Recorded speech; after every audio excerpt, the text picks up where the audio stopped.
Hey everyone, how's it going? My name is Galbraith, and in today's video, I'm going to tell you a little bit more about my experience this last summer interning for a hedge fund. So I figured I'd spend this time to share some experiences and some things that I learned from my internship last summer. Before we hop into the specific items that I've written down here, I think it's really important to address the fact that no, I did not work for a huge hedge fund with billions of dollars in assets under management. It was definitely a smaller operation. I was back home here in Naples, Florida this last summer. As we all know, it was COVID, so internships were getting canceled left and right. Operations were just in shambles, but I was really fortunate to get the opportunity to intern with this hedge fund in town. And although it might be a somewhat smaller operation than the average, I think all of the things that I learned and that I will discuss today can be applied to really any hedge fund in the industry. So with all of this being said, let's hop into the first thing. So my role with the hedge fund this last summer was as a research analyst. This position gave me some really good insight into not only the research, but also the strategy that goes into operating a hedge fund. This is what brings me into the first and probably the most important thing I learned during this whole process, and that is the importance for hedge funds to differentiate themselves. Especially in the economy that we're in today, it's really important to think of why wealthy individuals or endowments would invest in a hedge fund instead of various other alternative investments. In recent years, we've seen exponential growth for the stock market, and not only speaking recently, but the stock market in general, the S&P 500, does return 10% on average historically. So this means that over time, investors can expect to get a 10% return on their money. So because of this, hedge funds really need to do a good job of convincing their clientele why they should invest their money into the hedge funds instead of just a normal stock market index. Additionally, each hedge fund needs to find a way to differentiate themselves versus other hedge funds, private equity funds, venture capital funds, and all the other funds that are out there. This is certainly not easy, especially in the extremely competitive environment that we're in today. It can be really hard at times for a fund to make the case to invest in their firm than a normal stock index that has returned 15 to 20% over the last few years. As I said before, this is probably the most important thing I learned through my experience this last summer working for the hedge fund. So the investment firm that I worked for had 4 different funds, and I can only remember 3 of them at this time. But the first one was an inflationary fund. So this was for investors who were probably a little bit more concerned about their assets becoming inflated. So it's definitely a more conservative approach, but it is still expected to return a substantial amount of money. The second fund was focused on dividends and overall cash flow, which again is a relatively more conservative approach to investing. And then finally, the third fund was the Phoenix Fund. This was their hedge fund. So going back to the main idea of this whole topic, how the hedge fund was able to differentiate themselves from others through this Phoenix Fund was their approach. This fund took a long equity approach. This means that they weren't necessarily focused on short-term fluctuations in prices. If they were to buy a stock, they were planning to hold it for the long term. Now, this can mean a lot of different things, but usually in finance terms, long-term means at least 1 year. So not only did they take a long equity approach, their strategy was focused on investing in distressed value stocks. These were stocks that had gone down at least 70% in recent months or over time. And the most important aspect of this is that they were still value stocks. So value stocks, if you're unfamiliar with the term, are stocks of really solid business models and business plans that are expected to be viable businesses for years to come. But because of this, it means that there's not too much potential room for growth in the long term compared to a tech stock. Value stocks could be traditional oil stocks, manufacturing stocks. A lot of them are stocks that aren't necessarily talked about too much in the modern media, just because they're not quite as exciting. You don't see quite as many price fluctuations as you do with a Tesla per se. So the emphasis for the hedge fund that I worked for was on finding these distressed value stocks. So like I said, these are stocks that have gone down at least 70% in value in recent months or years. The most important aspect of this that the fund looked for was the reason that the stocks were down. The fund really made sure to find stocks that were only down in price because of temporary reasons. Now, obviously this last summer, COVID-19 was happening, so pretty much everything was down at one point, and it was pretty easy to see why. But for a lot of these other value stocks, some of those temporary reasons could be shortages in supply or, hurricanes coming in. I guess that messes up supply too. But things like that that are kind of external to the company, it's not necessarily the company's fault. It's kind of just because of those outside reasons that the company is temporarily devalued. These all should be things that the company should be able to come back from and be back to full running operations in the short-term future. So this whole idea of investing in these sorts of companies was entirely new for me. I do invest in the stock market myself, but obviously I've never really gone this far into the details researching companies. I've always kind of just stuck to what I know and what I see and what I hear about from not only my friends, but on CNBC or on the Morning Brew. So this whole idea goes back to that main topic of finding ways for the hedge funds to differentiate themselves. 2020 was a rough year overall for hedge funds. The average hedge fund returned 11.6% year over year in 2020, which on average historically still beats out the S&P 500. But for the year of 2020, the S&P 500 in total returned 16%. So this kind of just shows the dilemma that some investors might have between just investing in a normal stock index for the entire S&P 500 or investing their money into a hedge fund. So this was probably the biggest thing I learned through my internship experience, and that is the importance for those hedge funds to differentiate themselves.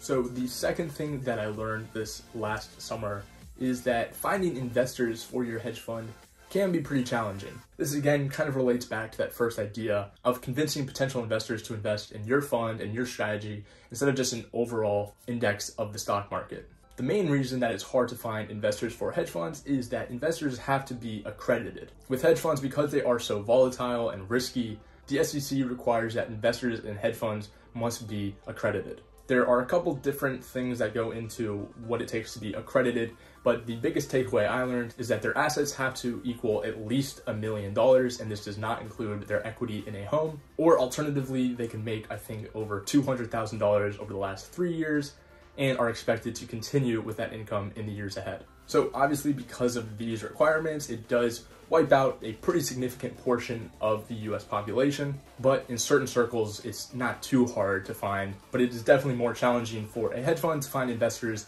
than a normal company that might IPO, where literally anyone can invest.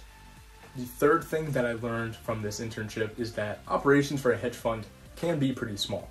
I think the most important thing to remember is that brain power at the end of the day is more important than manpower. So like I said before, the hedge fund I worked for was definitely on the smaller side of the spectrum, but I don't think that was necessarily hindering it in any way. This also kind of depends on the strategy that the hedge fund employs. So the hedge fund I worked for, it was taking a long-term strategy. So once it had invested in a company, the day-to-day operations were pretty minimal. But on the other hand, if a hedge fund is more focused on short-term investments, then there's definitely a lot more for that fund to do on a day-to-day basis. Some hedge funds even trade stocks every couple of seconds, so this definitely requires a little bit more manpower just to manage all of this. But for the most part, a lot of what goes into running and operating a hedge fund is just doing the research and being up to date on all of the market news. When you think of what a hedge fund is at the most simple level, it really is just a firm that picks stocks that they expect to go up and make the clients money. So again, at the most simple level, you would think it really doesn't need to require a ton of people, a ton of technology. If you have the right approach and the right strategy, you can be successful. Now, obviously, there are a lot of different strategies that a hedge fund can employ. Some can be extremely technical, requiring PhDs in physics and chemistry and God knows what else. But on the other end of the spectrum, it can become a lot simpler than that. So this was the third thing I learned, and that is that operations of a hedge fund can be pretty small. So the fifth thing that I learned is that the hedge funds like to keep their portfolios decently small. This means that at any given time, the hedge fund might only like to invest in so many stocks. For the firm that I worked for, the magic number was around 12. The logic behind this makes sense because after a certain amount of stocks, the more you own, the more diversified you are, and therefore your potential for gain kind of evens out. At the same time, this means that your potential for loss, if you're very condensed, can go up. This is why we've seen some hedge funds collapse overnight, but it's also why we've seen some hedge funds explode and make billions of dollars in a day. I had a lot of conversations and meetings with the portfolio manager, and this was really something that opened my eyes to investing. It really makes sense when you think about this at its core, because if you invest in, a lot of different companies, you're probably just better off investing in an index fund. This is definitely something for you to consider if you're hoping to go into the hedge fund industry, because it means that a hedge fund can only have so many holdings in particular stocks at one time. So this just emphasizes the importance of finding the right stocks and making the right decisions about when to buy and sell. So one of the cooler things that I experienced during my time at the hedge fund was learning about the access that the fund had to certain public companies. There were a lot of the times when I would walk into a meeting with the portfolio manager and he would be wrapping up a phone call with a certain executive or CEO of one of the companies that he was invested in. This was really cool to experience. You know, you always think of the CEOs as people on this higher pedestal and kind of unreachable. So that's why it was just really cool to, walk in the room, see that he's having a normal conversation, learning about the operations of the company with the person who would know it best, the CEO. Now, obviously, the relationships kind of change. If the hedge fund owns more than a certain percentage of the company, then that would mean that they have voting rights, they have someone on the board. It wasn't quite like that with the hedge fund I was working for, but it was still a cool and an interesting relationship nonetheless. It makes sense that the executives would care what the portfolio manager has to say, just because if they own a significant portion of the stocks, even if it doesn't necessarily mean that they have voting rights, they still have a lot of influence over what happens with the company. If the portfolio manager were to sell their stocks at a certain time, it could result in certain fluctuations of the stock price.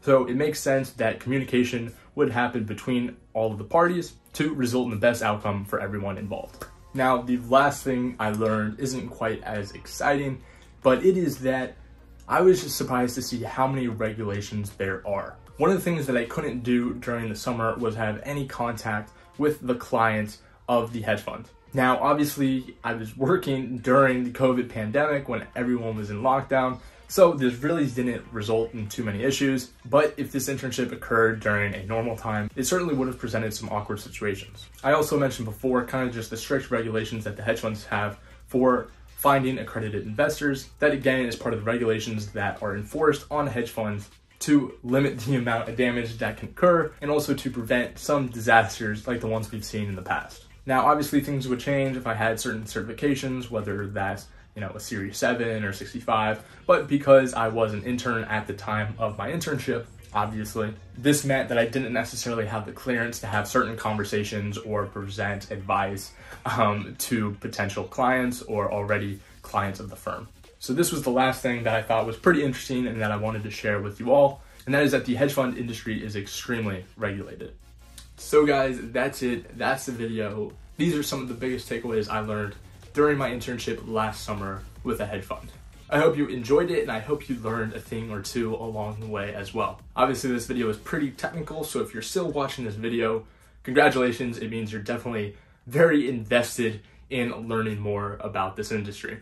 As always, if you have any questions at all, you can reach out to me on Instagram right here, or you can connect with me on LinkedIn. The link to that will be down below in the description. I can't emphasize enough how awesome the experience was for me to intern for this hedge fund. Not only did I learn, these things that I mentioned to you, but I also learned some of those things that are pretty obvious, and that is, a lot of the fundamental research and analysis that has to go into, investing and presenting reports on stocks. I really learned so much, and I've been able to apply it to not only my own personal investments, but also my classes in school, and also I know I will apply it to my future professional journey. If you enjoyed the video, please leave a like. It really helps out with the YouTube algorithm. But I'm gonna stop talking now. I hope you enjoyed it. I'll see you in the next video. Peace.